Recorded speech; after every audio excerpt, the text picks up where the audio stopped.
നിങ്ങളുടെ എത്ര year love ആയിരുന്നു പറഞ്ഞതിന് മുമ്പ്? എന്നാലും പറയാ ഒരു കൊല്ലം അല്ലെങ്കിൽ 1 കൊല്ലം 1.5 കൊല്ലം പറയാം.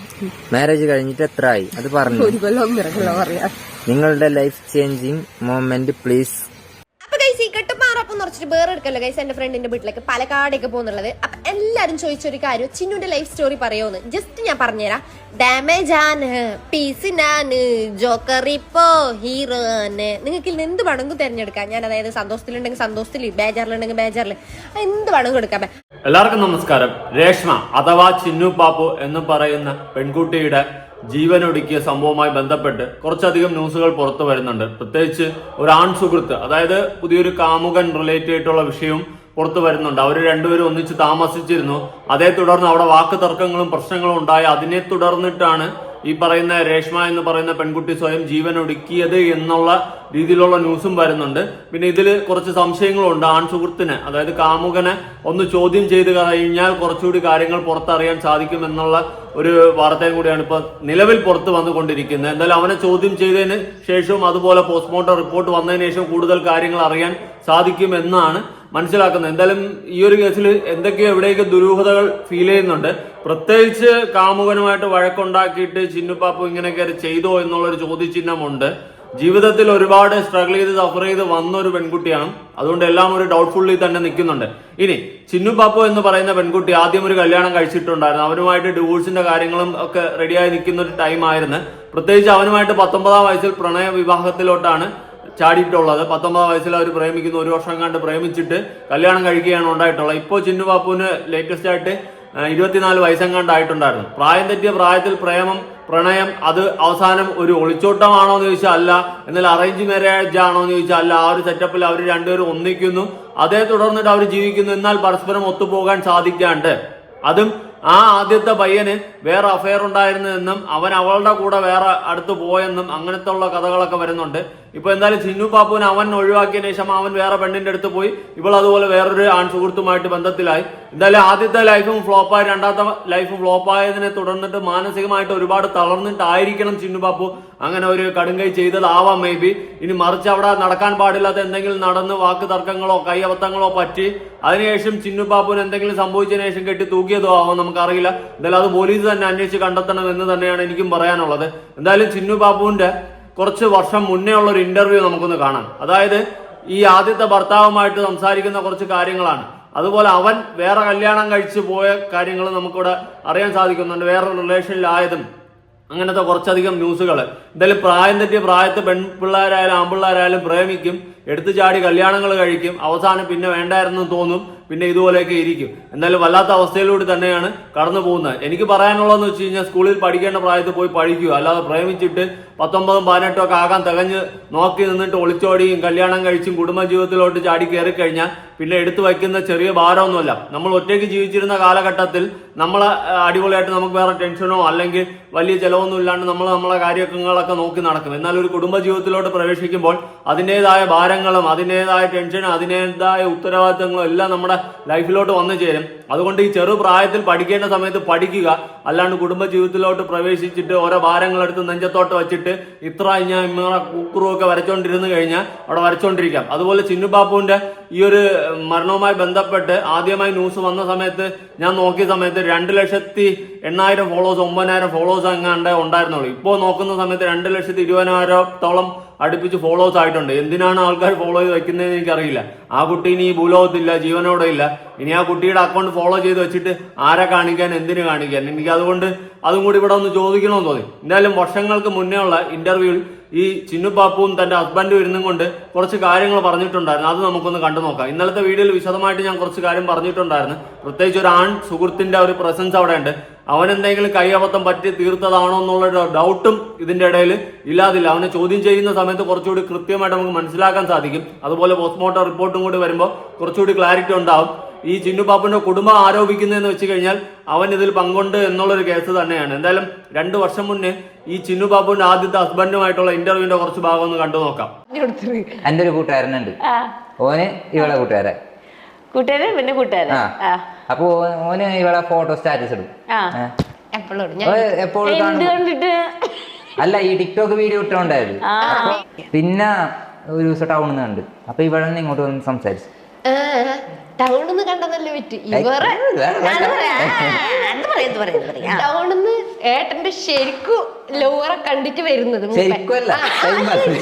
അല്ലല്ല അത് ശരി, നോട്ട് പോയിന്റ്. വേറൊരാളുടെ ഇതിന് നോക്കരുത്, പക്ഷെ ആൾക്ക് ലവറുണ്ട് എന്നാലും നോക്കാന്ന്. ആള് കണ്ടിട്ട് വരുന്നത്. പക്ഷെ എനിക്ക് ഓന്റെ ഫോണിൽ ഞാൻ ഫോട്ടോ കണ്ടിട്ട് വരുന്നല്ല, കാണാൻ പോകുന്ന ആളെ കാണാൻ പോകുന്ന. അപ്പൊ നിങ്ങൾ കാണാൻ പോവാൻ തന്നെയാണ് റെഡി ചെയ്ത്? ഇല്ല, നമ്മള് രണ്ടുപേര് അങ്ങോട്ടും ഇങ്ങോട്ടും ഫോട്ടോ കണ്ടിട്ട് മാത്രം അറിയുന്നത് ഞമ്മക്ക് രണ്ടാക്കും. ആദ്യമായിട്ട് കാണുന്നത്. ഓക്കെ, പ്രായം തെറ്റിയ പ്രായത്തിലെ പ്രണയം, അതാണ് ഞാൻ മനസ്സിലാക്കുന്നത്. കൂട്ടുകാരന്റെ ഫോണിൽ സ്റ്റാറ്റസ് വഴി എങ്ങാണ്ട് കണ്ട് അങ്ങനെ പിന്നെ അവര് കാണാൻ പോകുന്നു, ഇങ്ങനത്തെ ഒക്കെ കോണ്ടാക്റ്റുകളായതാണ്. എന്തായാലും 19-18 വയസ്സിലൊക്കെ പിള്ളേർ എത്രത്തോളം ചിന്തിക്കുക, എത്രത്തോളം മൈൻഡ് സെറ്റ് ഉണ്ടെന്ന് നമുക്ക് ചിന്തിക്കാവുന്നതേ ഉള്ളൂ. പ്രായം തെറ്റിയ പ്രായത്തിൽ പ്രേമിക്കും, എടുത്തു ചാടി കല്യാണം, കുടുംബജീവിതത്തിലോട്ടൊക്കെ കയറും, അടുത്ത് പിന്നെ കിടന്ന് ഉക്രുവൊക്കെ വരയ്ക്കും. എൻ്റെ ഒരു ഫ്രണ്ടുണ്ട്, എൻ്റെ അവിടെ ഒരു വർക്കിലൊക്കെ ഉണ്ടായിരുന്ന ഒരു പയ്യനാണ്.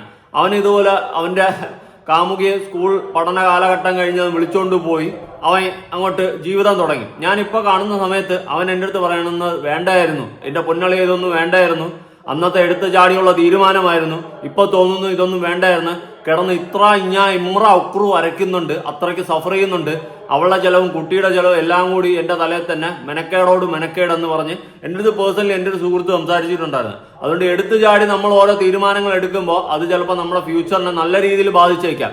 അതുകൊണ്ട് നമ്മളൊക്കെ അത്യാവശ്യം സെറ്റായി സ്റ്റേബിൾ ആണെന്ന് ഉറപ്പായതിനു ശേഷം മാത്രം ഒരു വിവാഹം, അങ്ങനത്തെ ഒരു ജീവിതമൊക്കെ ഒന്ന് സ്വപ്നം കാണുക, അല്ലെങ്കിൽ ആഗ്രഹിക്കുക. അല്ലാത്ത പക്ഷം നമ്മൾ ഒന്നാതെ കടത്തി മുങ്ങിക്കിടക്കുക, അല്ലെങ്കിൽ നമ്മൾ 10 പൈസയില്ലാതെ ഇരവായിട്ട് നടക്കുന്ന സമയത്ത് ഒരു പെണ്ണിനെയും കൂടി കെട്ടിക്കൊണ്ടുവന്ന് അവളെയും കൂടി എടുത്ത് തലയെ വെച്ചിട്ട് വീണ്ടും ഇരവായിട്ട് ജീവിക്കാൻ, അല്ലെങ്കിൽ ഇരവയിൽ നിന്നും ഇരവേക്കാൾ ഇരവായിട്ട് ജീവിക്കേണ്ട ഒരു അവസ്ഥ ഉണ്ടാകും.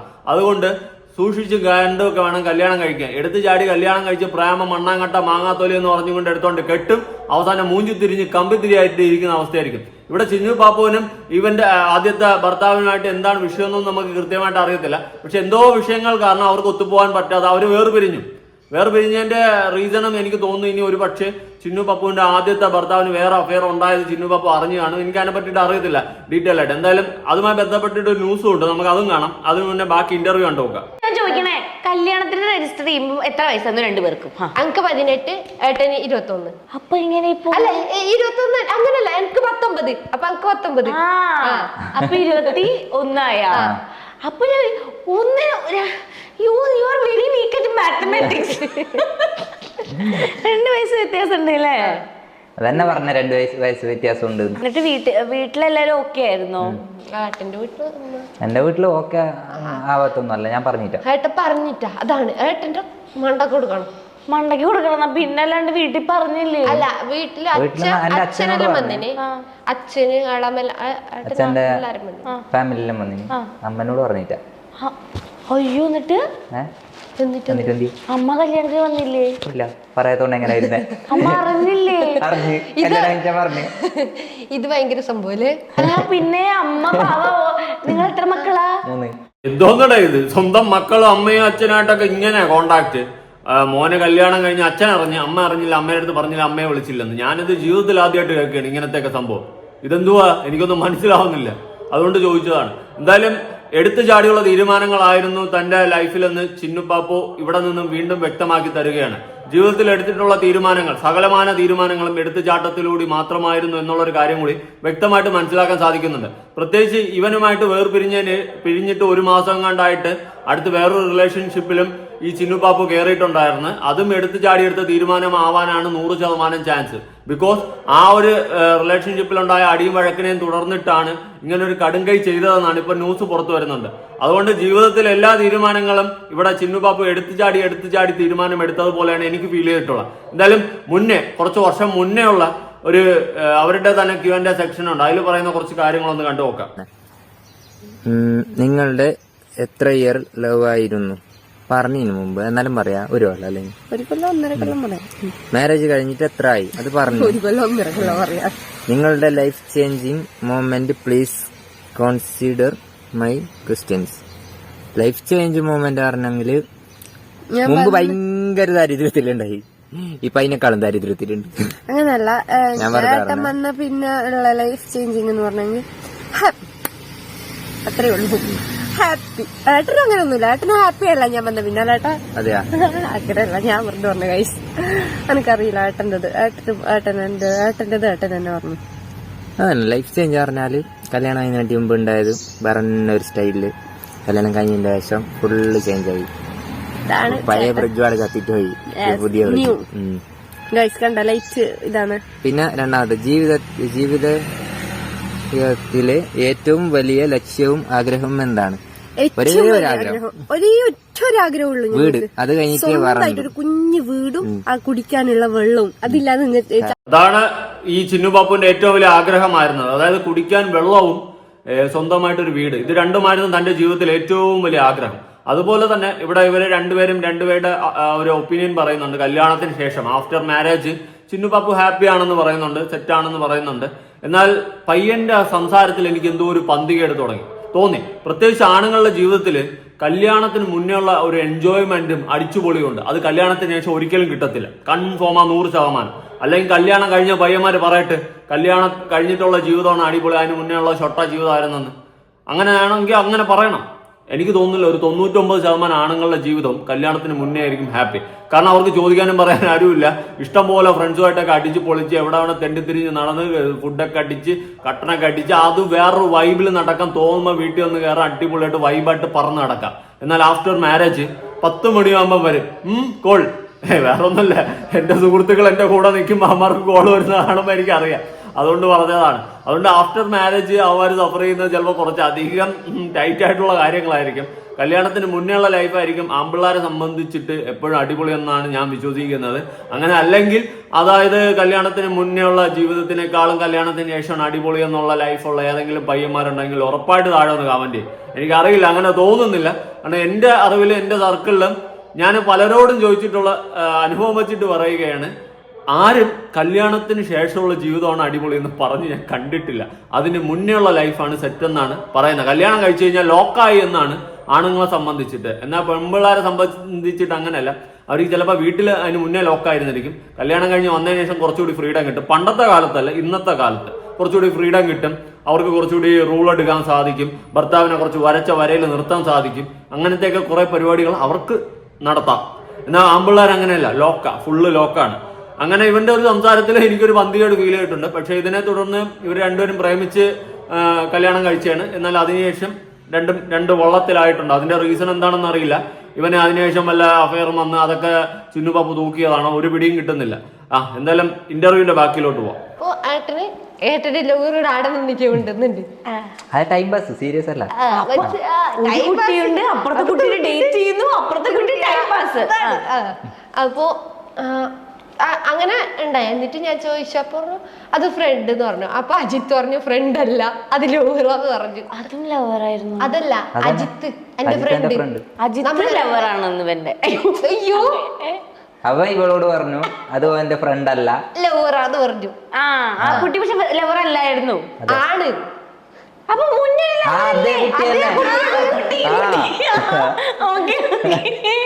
അങ്ങനെ പറഞ്ഞിട്ടായിട്ട് ഞാൻ ഒന്നും പറഞ്ഞിട്ട, എന്നോട് പറഞ്ഞ ലവ് ആക്കുന്നൊന്നും ഞാൻ ഫസ്റ്റ് ഒന്നും പറഞ്ഞിട്ട.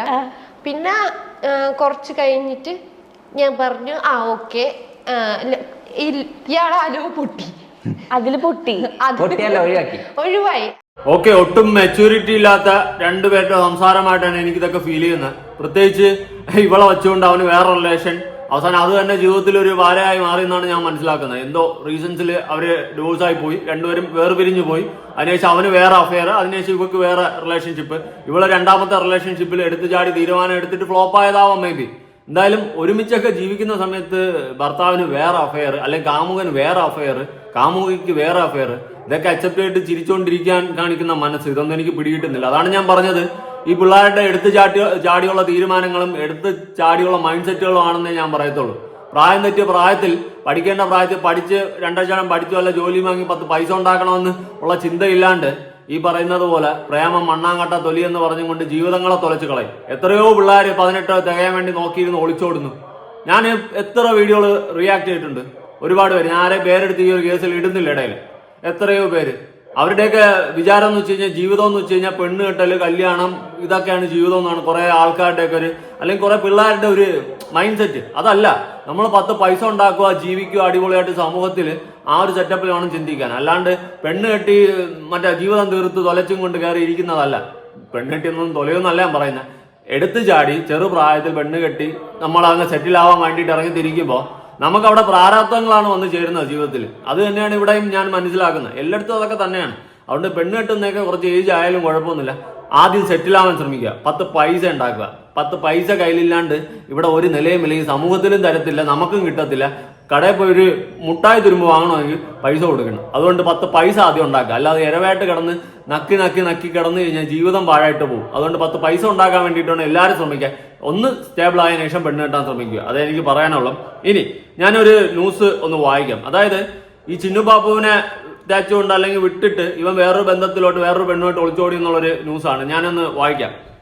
കാസർഗോഡ് ഫത്രു വീട്ടിലേക്ക് പോകുമെന്ന് പറഞ്ഞ് വീട്ടിൽ നിന്ന് ഇറങ്ങിയ യുവതിയെ കാണാതായതായി പരാതി. കാസർഗോഡ് കറന്തയ്ക്ക് ഉമാവതിയുടെ മകൾ പ്രീതിക 20-നെ ആണ് കാണാതായത്. തിങ്കളാഴ്ച വൈകുന്നേരം 5:30 മണിയോടെ ഭർത്തു വീട്ടിലേക്ക് പോകുന്നുവെന്ന് പറഞ്ഞാണ് വീട്ടിൽ നിന്നും ഇറങ്ങിയത്. അതിനുശേഷം മകൾ വീട്ടിൽ തിരിച്ചെത്തിയിട്ടില്ലെന്ന് മാതാവ് നൽകിയ പരാതിയിൽ പറഞ്ഞു. കാസർഗോഡ് പോലീസ് കേസെടുത്ത് അന്വേഷണം ആരംഭിച്ചു. ആ പോയത് ഈ പോയതും എല്ലാ പോയതും കൂടി കണക്ട് ആയെന്നാണ് പറയുന്നത്. എന്തായാലും കൊള്ളാടെ, നല്ല നല്ല കാര്യങ്ങളൊക്കെയാണ് ജീവിതത്തിൽ നടക്കുന്നത്. വേറെ ഏതോ ഒരുത്തി ഉള്ളവള് ഭർത്താവിനെ തേച്ചുകൊണ്ട് ഇവൻ്റെ പോയി. എല്ലാം കണക്കാണ്, എല്ലാം കണക്ക്. ഇപ്പൊ ലേറ്റസ്റ്റ് ആയിട്ട് വരുന്ന ന്യൂസ് ഞാനൊന്ന് കൊടുക്കാം. ഈ ചിന്നു പാപ്പുവിന് വേറൊരു അഫയർ ഉണ്ടായിരുന്ന ആ ഒരു വ്യക്തിയുമായിട്ടുള്ള ഫൈറ്റും കാര്യങ്ങളെ പറ്റിയിട്ടാണ്. കേട്ടു നോക്കാം. ബ്ലോഗർ ചിന്നു പാപ്പുവിന്റെ മരണത്തിൽ ആൺ സുഹൃത്തിന്റെ മൊഴിയെടുക്കും. ഇയാളെ സ്റ്റേഷനിലേക്ക് വിളിച്ചു വരുത്തി ഇരുവരും തമ്മിൽ പ്രശ്നമുണ്ടായിരുന്നുവെന്നാണ് കുടുംബത്തിന്റെ ആരോപണം. ചിന്നുവിന്റെ പോസ്റ്റ്മോർട്ടം ഇന്ന് നടക്കും. ഷംന അശോക് വിശദാംശങ്ങളുമായി തത്സമയം ചേരുന്നുണ്ട്. Shamna, good morning. പോലീസിന്റെ പ്രാഥമികമായ പരിശോധനയിൽ അശോഭമായി ഒന്നും കണ്ടിട്ടില്ല എന്നുള്ളതാണ് നമുക്ക് നേരത്തെ കിട്ടിയ അപ്ഡേറ്റ്. എന്താണ് ഈ മരണത്തിന് പിന്നിലെന്നുള്ളതാണ് ഇതുവരെയുള്ള ബോധ്യം. Good morning PG. Vlogger Chinnu പാപ്പുവിന്റെ മരണം ഇന്നലെ സോഷ്യൽ മീഡിയയിൽ ആകെ സജീവമായി ചർച്ചയായിരുന്നു. പ്രത്യേകിച്ച് 2 ലക്ഷത്തിലധികം ഫോളോവർ ഉണ്ടായിരുന്ന ഒരു വ്ളോഗറാണ് ചിന്നു. മാത്രമല്ല കാസർഗോഡിന്റെ തനത് ഭാഷയിൽ സംസാരിച്ചുകൊണ്ട് ഏറ്റവും വേഗത്തിൽ ആളുകളിലേക്ക് എത്തിപ്പെട്ട ഒരു വ്ളോഗർ കൂടിയാണ് ചിന്നു. അത്രയും സന്തോഷത്തിലാണ് ചിന്നു എപ്പോഴും വ്ളോഗ് ചെയ്തിട്ടുണ്ടായിരുന്നത്. അങ്ങനെയുള്ള ഒരാൾ എങ്ങനെ ആത്മഹത്യയിലേക്ക് പോയി എന്നുള്ള ചോദ്യം സോഷ്യൽ മീഡിയയിൽ പലതവണ ചിന്നുവിന്റെ ഫോളോവേഴ്സ് ഉൾപ്പെടെ ഉന്നയിക്കുന്നുണ്ടായിരുന്നു. ഇന്നലെ ഈ സംഭവത്തിന് ശേഷം പോലീസ് പറഞ്ഞത് അതിലൊരു അസ്വാഭാവികത ഇല്ല എന്നുള്ളതാണ്. പക്ഷേ ഇന്നലെ രാത്രി മാധ്യമങ്ങളെ കണ്ടതിന് ശേഷം ചിന്നുവിന്റെ അച്ഛനും മറ്റു കുടുംബാംഗങ്ങളും പറഞ്ഞത് ചിന്നു ഇപ്പോൾ താമസിച്ചുകൊണ്ടിരുന്നത് ഒരു ആൺ സുഹൃത്തിനോടൊപ്പമായിരുന്നു. ഇരുവരും തമ്മിൽ പ്രശ്നങ്ങൾ ഉണ്ടായിരുന്നു എന്നുള്ളതാണ്. ഏതായാലും ഇന്നലെ ഇവരുടെ മൊഴി രേഖപ്പെടുത്തിയിട്ടുണ്ട് പ്രാഥമികമായി ഈ കുടുംബത്തിന്റെ. അതിനുശേഷമാണ് ഈ ആൺ സുഹൃത്തിനെ ഇന്നലെ രാത്രി പോലീസ് സ്റ്റേഷനിലേക്ക് വിളിച്ചു വരുത്തിയിട്ടുള്ളത്. ഇപ്പോൾ നിലവിൽ ഈ ആൺ സുഹൃത്ത് പോലീസ് സ്റ്റേഷനിൽ തന്നെ ഉണ്ട് എന്നുള്ളതാണ് CA ഉൾപ്പെടെയുള്ളവർ അറിയിക്കുന്നത്. ആൺ സുഹൃത്തിനെ ഇന്ന് വിശദമായി ചോദ്യം ചെയ്യും. അതിനുശേഷമായിരിക്കും കൂടുതൽ കാര്യങ്ങളിലേക്ക് കടക്കുക. ഇരുവരും തമ്മിൽ പ്രശ്നം ഉണ്ടായിരുന്നു എന്നുള്ളത് കുടുംബം പറയുന്നതാണ്. അത്തരത്തിലുള്ള സൂചന ചിന്നു നൽകിയിട്ടുണ്ട് എന്നുള്ളതാണ് ചിന്നുവിന്റെ അച്ഛൻ പറയുന്നത്. പക്ഷേ അക്കാര്യത്തിൽ പോലീസിന് വിശദമായി തന്നെ ഈ ആൺ സുഹൃത്തിന്റെ കൂടി മൊഴി രേഖപ്പെടുത്തേണ്ടതുണ്ട്. പ്രത്യേകിച്ച് ആത്മഹത്യാ കുറിപ്പൊന്നും ഈ പറയുന്ന മുറിയിൽ നിന്ന് കണ്ടുകിട്ടിയിട്ടില്ല എന്നുള്ളതാണ് പോലീസ് പറയുന്നത്. മാത്രമല്ല പോസ്റ്റ്മോർട്ടം ഇന്ന് നടക്കാൻ പോകുന്നതേ ഉള്ളൂ. അല്പസമയത്തിനകം പോസ്റ്റ്മോർട്ടം നടപടികൾ ആരംഭിക്കും. അതിനുശേഷമായിരിക്കും മരണത്തിൽ എന്തെങ്കിലും അസ്വാഭാവികത ഉണ്ടോ എന്നുള്ള കാര്യത്തിലൊക്കെ വ്യക്തത വരിക. ഏതായാലും ചിന്നുവിന്റെ മരണം സോഷ്യൽ മീഡിയയിൽ ഇപ്പോൾ സജീവ ചർച്ചയായിരിക്കുകയായിരുന്നു. കഴിഞ്ഞ ദിവസങ്ങളിലെല്ലാം ചിന്നു വളരെ സന്തോഷത്തിലാണ് വ്ളോഗുകളിൽ പ്രത്യക്ഷപ്പെട്ടിട്ടുണ്ടായിരുന്നത്. PG, അവസാനമായിട്ട് 6 ദിവസം മുന്നെയാണ് ചിന്നു ഒരു പോസ്റ്റ് ഇട്ടിട്ടുള്ളത്. എന്തായാലും ഒരു ആത്മഹത്യ കുറിപ്പോ കാര്യങ്ങളോ ഒന്നും എഴുതി വച്ചിട്ടില്ല. അതേ തുടർന്ന് അന്വേഷണം ഉറപ്പായിട്ട് മുന്നോട്ട് പോകണം. പോസ്റ്റ്മോർട്ടം റിപ്പോർട്ടിൽ അറിയാൻ സാധിക്കും എന്തെങ്കിലും ദുരൂഹത നടന്നിട്ടുണ്ടോ ഇല്ലയോ എന്ന്. എന്തായാലും വെയിറ്റ് ചെയ്യാം. ആ പെൺകുട്ടി പോയി, ഇനി പറഞ്ഞിട്ട് കാര്യമില്ല. എടുത്തു ചാടി പെട്ടെന്ന് ജീവൻ ഒടുക്കി കാണാം. എന്തോ ചിലപ്പോൾ ആദ്യത്തെ ലൈഫും ഫ്ലോപ്പായി, രണ്ടാമത്തെ ആളും ഇങ്ങനെയാണ് അടിയും വഴക്കും. ഇതൊക്കെ ചിന്തിച്ചിട്ട് എടുത്തു ചാടി ഒരു തീരുമാനം എടുത്തതാണ് ആകാം ജീവിതത്തിൽ. അല്ലെങ്കിൽ തന്നെ ചിന്നുപാപ്പ എടുത്തിട്ടുള്ള തീരുമാനങ്ങളെല്ലാം എടുത്തു ചാടി ഉള്ളതെന്നാണ് ഞാൻ മനസ്സിലാക്കുന്നത്. അങ്ങനെയൊന്നും ചെയ്യാതിരിക്കുക. നമുക്ക് എന്ത് പ്രശ്നം ജീവിതത്തിൽ വന്നു കഴിഞ്ഞാലും ഇങ്ങനെ ഒരു കടുങ്കൈ ചെയ്യാതിരിക്കുക. ചെയ്തിട്ടുണ്ടെങ്കിൽ അതേ ഞാൻ പറയത്തുള്ളൂ. എല്ലാ പ്രശ്നങ്ങളും നമുക്ക് പരിഹരിക്കാൻ പറ്റും. ഒറ്റ ജീവിതമേ ഉള്ളൂ, അത് ജീവിച്ച് തന്നെ തീർക്കുക. പല വീഡിയോസിലായിട്ട് പറഞ്ഞിട്ടുണ്ട്. ഇനി എനിക്ക് വീണ്ടും റിപ്പീറ്റ് ചെയ്യാൻ വയ്യ. എന്തിനാണ്, ആരോട് പറയാൻ? എന്നാലും നടക്കേണ്ടതൊക്കെ ഇതുപോലെ നടക്കും. ഒരു നിമിഷത്തെ നമ്മുടെ ഒരു മൈൻഡിന്റെ ഒരു പോയിന്റ് തെറ്റുമ്പോൾ, താളം തെറ്റുമ്പോൾ എടുക്കുന്ന ഒരു തീരുമാനമാണ് സ്വയം ജീവൻ ഒടുക്കുക. അത് എടുക്കുന്ന ആ ഒരു പോയിന്റ് നമ്മൾ മറികടന്നു കഴിഞ്ഞാൽ, ആ തീരുമാനം നമ്മുടെ ഉള്ളിലേക്ക് വരുന്ന ആ പോയിന്റ് മറികടന്നു കഴിഞ്ഞാൽ പിന്നെ നമ്മൾ ലൈഫിൽ അങ്ങനെ ഒരു തീരുമാനം എടുക്കത്തില്ല. കാരണം നമ്മൾ അപ്പോഴത്തെ ടെൻഷൻ ആവുന്ന സമയത്ത് നമുക്ക് മൈൻഡിൽ തോന്നുന്ന ഒരു വൃത്തികെട്ട സാധനം അതങ്ങ് മാറി കിട്ടുമെന്നാണ് ഞാൻ വിശ്വസിക്കുന്നത്. മാറ്റാനുള്ള മൈൻഡ് നമുക്ക് ഉണ്ടാവണം. അത് കഴിഞ്ഞാൽ കുറച്ച് കഴിഞ്ഞാൽ നമ്മൾ ഓക്കെ ആവും. അപ്പോഴേ നമുക്ക് തോന്നും ഞാൻ ആ തീരുമാനം അങ്ങനെ എടുത്തത് ചെയ്തിരുന്നെങ്കിൽ എന്ന് നമുക്ക് തോന്നും. അതുകൊണ്ട് ജീവിതത്തിൽ എന്ത് പ്രശ്നങ്ങൾ വന്നു കഴിഞ്ഞാലും നേരിടുക, മുന്നോട്ട് ജീവിക്കുക. കൂടുതലൊന്നും പറയാനില്ല. നിങ്ങളുടെ അഭിപ്രായങ്ങളും കാര്യങ്ങളും ഉറപ്പായിട്ട് താഴെ പുതിയ വീഡിയോ ആയിട്ടാണ്.